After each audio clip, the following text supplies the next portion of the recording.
Visakhapatnam steel ప్లాంట్లో ఘోర అగ్ని ప్రమాదం సంభవించింది. ఈ దుర్ఘటనలో 9 మంది కార్మికులు సజీవ దహనం కాగా మరికొందరు తీవ్రంగా గాయపడ్డారు. స్టీల్ మెల్టింగ్ స్టేషన్ 2 విభాగంలో ఘటన చోటు చేసుకుంది.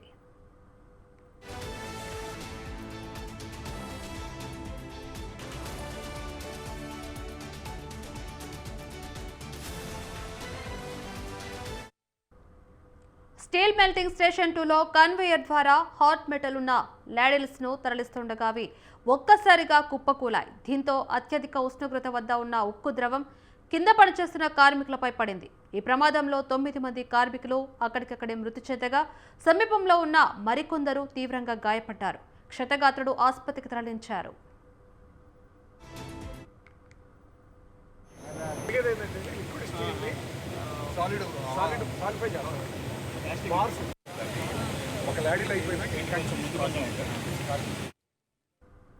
ప్రమాద సమాచారం అందిన వెంటనే అగ్నిమాపక సిబ్బంది, ప్లాంట్ అధికారులు హుటాహుటిన ఘటనా స్థలానికి చేరుకున్నారు. గాయపడిన వారిని వెంటనే సమీపంలోని ఆసుపత్రికి తరలించి అత్యవసర చికిత్స అందిస్తూ ఉన్నారు. క్షతగాత్రుల్లో పలువురి పరిస్థితి విషమంగా ఉండటంతో మృతుల సంఖ్య మరింత పెరిగే అవకాశం ఉందని అధికారులు ఆందోళన వ్యక్తం చేస్తూ ఉన్నారు. ప్రమాదానికి గల ప్రాథమిక కారణాలపై అధికారులు విచారణ చేపట్టారు.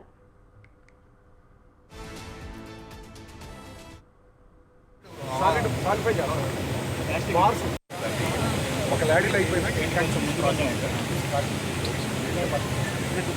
ల్యాడీలు కంప్లీట్ అయిపోయినాక రెండో ల్యాడీలు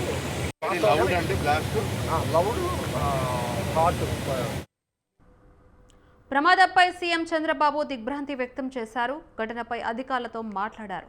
ప్రస్తుత పరిస్థితి, సహాయక చర్యలను అడిగి తెలుసుకున్నారు. పలువురు కార్మికులు చనిపోవడంపై తీవ్ర ఆవేదన వ్యక్తం చేశారు. అన్ని శాఖల సమన్వయంతో సహాయక చర్యలు చేపట్టాలని అధికారులను సీఎం చంద్రబాబు ఆదేశించారు.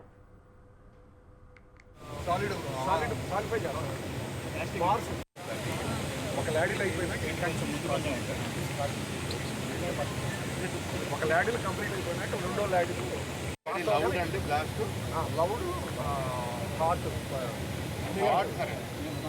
కూడా లౌడ్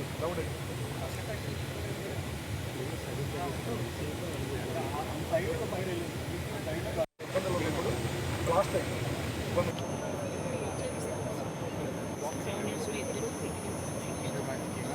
ఏంటంటే లిక్విడ్ స్టీల్ని సాలిఫై చేయాలి. మార్స్ ఒక ల్యాడీలు అయిపోయినాక ఒక ల్యాడీలు కంప్లీట్ అయిపోయినాక రెండో ల్యాడీలు లౌడ్ లౌడ్. విశాఖపట్నం స్టీల్ ప్లాంట్లో ఘోర అగ్ని ప్రమాదం సంభవించింది. ఈ దుర్ఘటనలో 9 మంది కార్మికులు సజీవ దహనం కాగా మరికొందరు తీవ్రంగా గాయపడ్డారు. స్టీల్ మెల్టింగ్ స్టేషన్ 2 విభాగంలో ఘటన చోటు చేసుకుంది. ఇదే అంశానికి సంబంధించి మరిన్ని అప్డేట్స్ ఇప్పటికి లైవ్ లో సూర్యప్రకాష్ అందిస్తారు. సూర్యప్రకాష్, అసలు ఈ ప్రమాదం ఎలా జరిగింది, అక్కడ ఎంతమందికి గాయాలయ్యాయి, అక్కడ ఉన్న పరిస్థితి ఏంటి?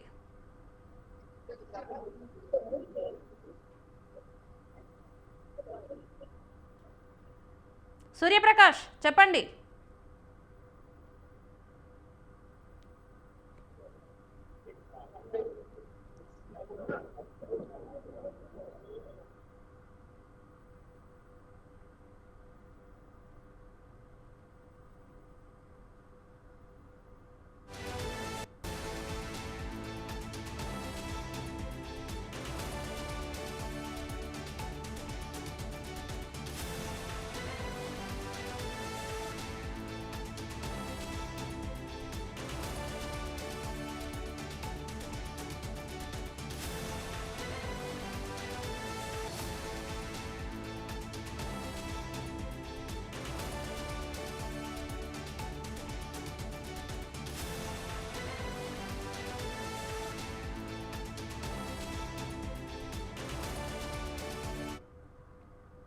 స్టీల్ మెల్టింగ్ స్టేషన్ 2లో కన్వేయర్ ద్వారా హాట్ మెటల్ ఉన్న లాడీస్ ను తడిస్తుండగా అవి ఒక్కసారిగా కుప్పగూలాయి. దీంతో అత్యధిక ఉష్ణోగ్రత వద్ద ఉన్న ఉక్కు ద్రవం కింద పనిచేస్తున్న కార్మికులపై పడింది. ఈ ప్రమాదంలో 9 మంది కార్మికులు అక్కడికక్కడే మృతి చెందగా సమీపంలో ఉన్న మరికొందరు తీవ్రంగా గాయపడ్డారు. క్షతగాత్రులను ఆసుపత్రికి తరలించారు.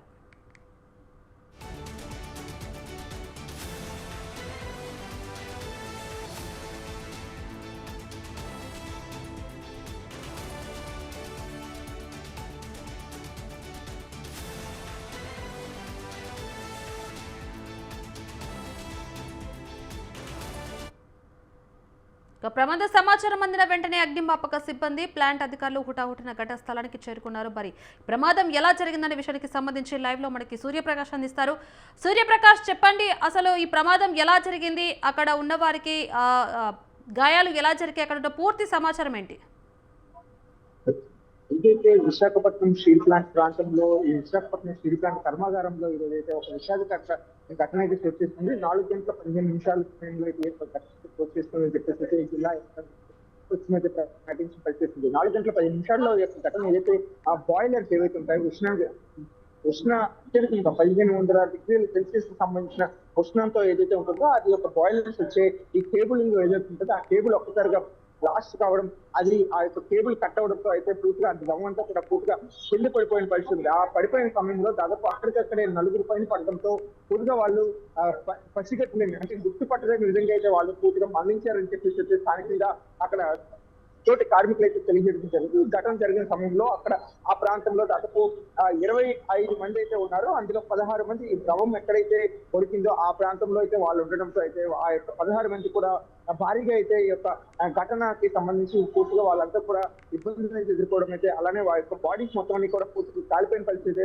పలు చోట్ల ఉన్నాయి. అలానే 4 ప్రధానంగా చనిపోయిన తర్వాత మరింత మంది వాటర్ ఏదైతే బాయిల్ కింద లిక్విడ్ ఏదైతే ఉందో ఆ లిక్విడ్ సంబంధించి ఆ కిందన మరింత మంది అయితే పూర్తిగా కింద పడిపోవడంతో కూడా వాళ్ళందరూ కూడా వెలికి తీసిన సమయంలో దాదాపు మరొక 6 వరకు కూడా చనిపోవడంతో దాదాపు పూర్తిగా ఈ యొక్క మృతుల సంఖ్య 10 వరకు కూడా చేరిందని స్థానికంగా సిబ్బంది తెలియజేసిన పరిస్థితి. అధికారికంగా అయితే ఇప్పటికి కూడా 8 మంది మాత్రమే మరణించారని చెప్తున్నారు అధికారులు చెప్తున్నారు. కానీ 10 మంది వరకు కూడా పూర్తిగా వీళ్ళు మరణించారని చెప్పి స్థానిక తోటి కార్మికులు అయితే ప్రధానంగా తెలియజేస్తున్న పరిస్థితి. ఈ ఘటనకు ప్రధాన కారణం మెయింటెనెన్స్ ఏదైతే ఉంటుందో ఆ మెయింటెనెన్స్ అనేది సరిగ్గా లేకపోవడమే ఇటువంటి ఘటన అయితే జరిగిందని చెప్పేసి ప్రధానంగా చెప్పుకోవచ్చు. దీనికి సంబంధించి వామపక్షాలు కావచ్చు, అలాగే తోటి కార్మికుల సైతం కూడా ఇదే విధానం అయితే తెలియజేస్తున్నారు. కనీసం ఏదైతే మెయింటెనెన్స్ ఉంటుందో ఆ మెయింటెనెన్స్ అయితే పూర్తిగా చేయకపోవడం ఇటువంటి ఘటన జరిగిందని చెప్పేసి స్థానిక వామపక్షాలు తెలియజేస్తున్నారు. అలానే ఈ యొక్క రాజకీయానికి సంబంధించి పలు చోట్ల ఏదైతే ఈ ఘటన పునరావృతం అయ్యే విధంగా ఇటువంటి సంబంధించి ఏదైతే ఉందో ప్రస్తుతం విశాఖపట్నం స్టీల్ ప్లాంట్ ని పూర్తిగా ప్రైవేట్ పరం చేయాలనైతే పూర్తిగా వీళ్ళంతా ఏర్పాట్లు అయితే చేసిన పరిస్థితి ఉండడంతో విశాఖపట్నం ప్రైవేట్ పరం ఈ యొక్క స్టీల్ ప్లాంట్ ప్రైవేట్ పరం చేసే కారణంగా వీళ్ళంతా కూడా పూర్తిగా అప్పటి దాని మెయింటెనెన్స్ పైన పెట్టుకోకుండా విఆర్ఎస్ పెట్టేసి చాలా మందిని కూడా ఉద్యోగాల నుండి కూడా తొలగించిన కారణంగా అయితే సిబ్బంది కొరత వల్లనే ఇటువంటి ఘటన అయితే జరిగిందని చెప్పేసి పలు వామపక్ష నాయకులు అలానే స్థానికంగా ఉన్న వాళ్ళంతా కూడా ప్రధానంగా తెలియజేసిన పరిస్థితి కనిపిస్తుంది. దీని ఘటన అయితే ఎప్పుడైతే జరిగిందో ఈ ఘటన జరిగిన వెంటనే కూడా దానికి సంబంధించి CM Chandrababu Naidu, deputy CM Pawan Kalyan, అలానే మాజీ ముఖ్యమంత్రి జగన్మోహన్ రెడ్డి సైతం కూడా దిగ్భ్రాంతి వ్యక్తం చేశారు. స్థాయిక చర్యలు ముమ్మరం చేయాలని చెప్పేసి జిల్లా యంత్రాంగం అయితే తెలియజేసిన పరిస్థితులు. విజయనగరంలో స్థానికంగా పర్యటనలో ఉన్న వంగలపూడి అనిత హోంమంత్రి, అలానే స్థానికంగా ఉన్న ఎంపీ సైతం కూడా ఆ ప్రాంతానికి చేరుకొని అక్కడ లోపల ఎక్కడైతే ఈ ఘటన జరిగిందో ఆ ఘటన అయితే ఆ ఘటనా స్థలాన్ని వెళ్ళి పర్యవేక్షించడం జరిగింది. ఈ యొక్క దీనికి గల కారణం ఏమైందని చెప్పేసి సిబ్బందిని అడిగి ఇటువంటి ఘటన జరగకుండా ఎందుకు చర్యలు తీసుకోవాలని చెప్పేసి వాళ్ళని హెచ్చరించిన పరిస్థితి కూడా కనిపిస్తుంది. అలానే వైద్య శాఖ అధికారులు సైతం కూడా దీనికి సంబంధించి ఎక్కడికక్కడ ఏర్పాట్లన్నీ కూడా ప్రధానంగా చేశారని అయితే మనం ప్రధానంగా చెప్పుకోవచ్చు. అందుకు అనుగుణంగా అయితే విశాఖపట్నం స్టీల్ ప్లాంట్ ఏదైతే ఉందో స్టీల్ ప్లాంట్ దగ్గర ఉన్న హాస్పిటల్ తో పాటు అలానే సిటీలో ఉన్న సివిల్ హాస్పిటల్, మెడికవర్ హాస్పిటల్, అక్కడితో పాటు కిమ్స్ హాస్పిటల్ ఏదైతే శిలానగర్ లో ఉంటుందో ఈ ప్రాంతంలో ఎవరైతే ఘటనకి క్షతగాత్రులు ఉన్నారో వాళ్ళందరికీ కూడా తగు వైద్యం అందించడానికి అయితే పూర్తిగా ఏర్పాట్లు చేయాలని జిల్లా యంత్రాంగాన్ని అయితే పూర్తిగా వాళ్ళకి కావాల్సిన విధంగా సపర్యాలు చేయాలని చెప్పేసి కూడా హోంమంత్రి అనిత అయితే వెంటనే వాళ్ళకి సంబంధించి పూర్తి ఆదేశాలు జారీ చేశారు. అందుకు అనుగుణంగా డిఎంహెచ్ సైతం అంతా కూడా పూర్తి ఏర్పాట్లు అయితే అన్ని హాస్పిటల్ కూడా చేసిన పరిస్థితి. అలానే ఎవరైతే క్షతగాత్రులు ఉన్నారో వాళ్ళ యొక్క ప్రాణాలు ఇబ్బంది పడకుండా వాళ్ళు ప్రాణాలు కోల్పోకుండా ముందస్తుగా అయితే తగు జాగ్రత్తలు తీసుకొని మల్టీ స్పెషలిస్ట్ హాస్పిటల్స్ ఏమున్నాయో వాటిని కూడా పంపించే పరిస్థితి. అలానే అక్కడ ఎప్పటికీ కూడా అగ్నిమాపక సిబ్బంది అయితే ఒక యుద్ధమే చేస్తున్నారంటే ప్రధానంగా మనం చెప్పుకోవచ్చు. ఆ ఘటన ఏదైతే ద్రవం కారంతో అయితే భారీ అగ్నిశకలలు అయితే ఎక్కువగా రావడం, ఆ అగ్నిశకలను తక్షణమే తొలగించడానికి చాలా ప్రయత్నాలు అయితే చేస్తున్నారు. ఇప్పటికీ కూడా 2 గంటలు అవుతున్నా కూడా ఆ యొక్క అగ్నిశకలు కొన్ని చోట్ల అయితే ఆరిన పరిస్థితి లేకపోవడంతో సహాయక చర్యలు ముమ్మరం చేసేందుకు మరింత ప్రయత్నం చేస్తున్నారు. ఇప్పటికే అక్కడ 6 యూనిట్లు విశాఖ సిటీలో ఉన్న 6 యూనిట్లతో పాటు అలానే పరవాడతో పాటు అనకాపల్లిలో ఉన్న ఈ యొక్క యూనిట్ అగ్నిమాపక శకటాలను కూడా అక్కడ తీసుకొచ్చి వాటిని కూడా క్లియర్ చేసే ప్రయత్నాన్ని కూడా పూర్తిగా మంటలను అదుపు చేసే ప్రయత్నాన్ని కూడా పూర్తిగా చేస్తున్నారు. దాంతోపాటు ఎన్డీఆర్ఎఫ్ బృందాలు సైతం కూడా లోపల ఇంకెవరైనా ఉన్నారని చెప్పేసి వాళ్ళని కూడా వెలుగు తీసే ప్రయత్నం చేస్తున్నారు. అలానే స్టీల్ ప్లాంట్ యాజమాన్యం నిరంకుశ ధోరణి కారణంగానే ఇటువంటి ఘటనలు జరుగుతున్నాయని చెప్పేసి కార్మికుల యొక్క బంధువులు సైతం కూడా అక్కడ పలు చోట్ల ఆందోళన అయితే చేస్తున్నారు. ఈ యొక్క ప్రాణాలు కోల్పోయిన వారిలో కొంతమంది ఇప్పటికీ కూడా వారి యొక్క పూర్తి ఆచూకీ తెలియకపోవడం, ఎవరు ప్రాణాలు కోల్పోయారో వాళ్ళ తాలూకు ఎవరైతే చుట్టాలు ఉంటారో వాళ్ళ ఫ్యామిలీస్ ఎవరుతున్నారో వాళ్ళ ఈ విషయాన్ని తెలుసుకొని పూర్తిగా అర్థనాదాలు అయితే చేస్తున్న పరిస్థితి. అందరూ కూడా ఇది సంఘటన స్థలానికైతే ప్రధానంగా కుటుంబాలు సైతం కూడా పూర్తిగా చేరుకున్న పరిస్థితి. దీన్ని కట్టడి చేసేందుకు పోలీస్ యంత్రాంగం సైతం కూడా ఎక్కడికక్కడ ముమ్మరంగా సహాయక చర్యల్లో పాల్గొంటున్న పరిస్థితి ఉంది. అలానే ఇక్కడికి వచ్చేటప్పుడు కూడా ఎవరు కూడా తగు జాగ్రత్తలు తీసుకోకపోవడమే ఇటువంటి ఘటనలు జరుగుతున్నాయని కొంతమంది తెలియజేసిన పరిస్థితి ఉండడంతో ప్రిస్క్రిప్షన్స్ అన్ని కూడా పూర్తిగా అయినా సరే కూడా దీనిపైన ఎటువంటి ముందస్తుగా ఇది లేకపోవడం, మెయింటెనెన్స్ లేకపోవడం ఘటన జరిగిందని చెప్పేసి ప్రధానంగా కార్మికులు ఆరోపిస్తున్నారు. Right, thank you Suryaprakash.